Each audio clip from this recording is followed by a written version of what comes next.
Guys, first off, congratulations on your new film, and thank you for your time. I appreciate it. Thank you. Thank you. Appreciate you, Thank man. you.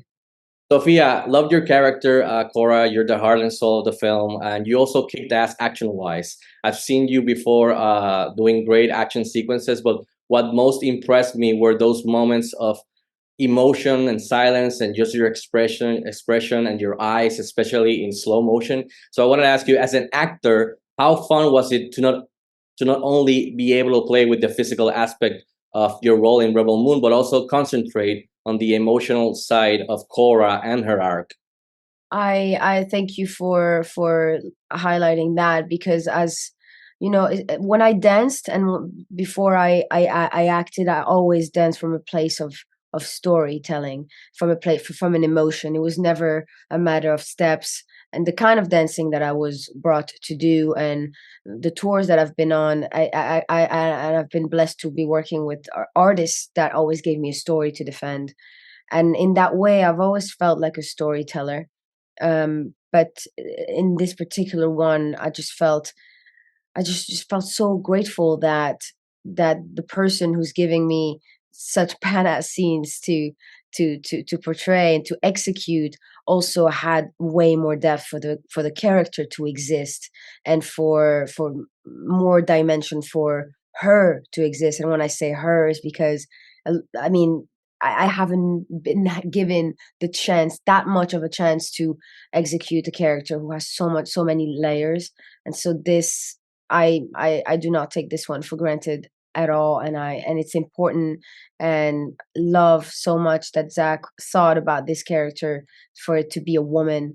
And even more, so grateful that he chose me. I'm humbled by that. But Cora is going through something, let's put it that way. And I'm happy it translates.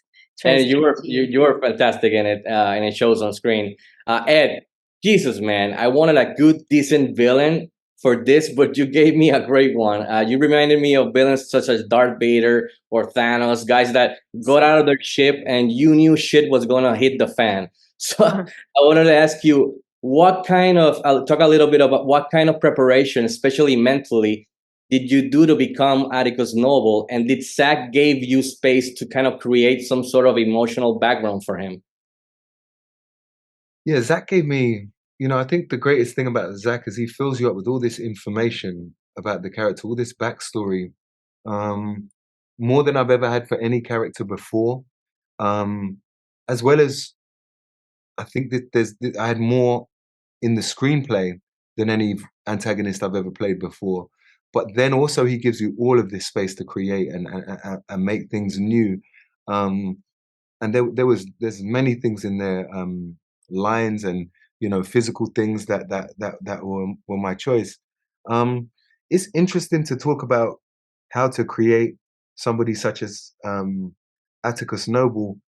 For me, it was less about, okay, he's going to be like this. I'm going to add this to it. I'm going to make him this element, and all of these things. It was more like, okay, imagine me with no moral compass, with no empathy.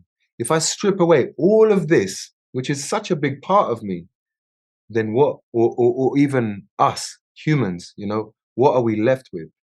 And what we're left with is Atticus Noble, a man who will, forsake morality for its efficientness and for the speed. This is a scary prospect in it, even just as a intellectual notion. So it was really about stripping away and then seeing what was left, and what was left was terrifying. Yeah, and as like you said, it's a scary thing, and it shows on screen because you were great in Deadpool, but you took it to another level on this one. So, guys, again, thank you for your time. I appreciate it. Congratulations on your new film, and happy holidays. Thank you, man. Happy Happy holidays. holidays.